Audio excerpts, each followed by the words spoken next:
കള്ളു കുടിച്ചാൽ വയറ്റിൽ കിടക്കണം, അല്ലാതെ കാട്ടാനയുടെ മെക്കിട്ട് കയറാൻ പോയാൽ നല്ല ചവിട്ട് കിട്ടും. പൊള്ളാച്ചി വാൽപ്പാറ റൂട്ടിലാണ് ഒരു മദ്യപാനി കാട്ടാനയെ പ്രകോപിപ്പിക്കാൻ ശ്രമിച്ചത്.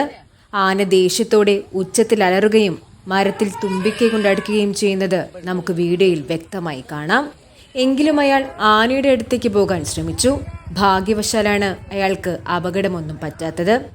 വന്യജീവി നിയമപ്രകാരം വന്യമൃഗങ്ങളെ പ്രകോപിപ്പിക്കാൻ ശ്രമിക്കുന്നത് കുറ്റകരമാണ്. ഏകദേശം 25,000 രൂപ വരെ പിഴ ലഭിക്കാവുന്ന കുറ്റം.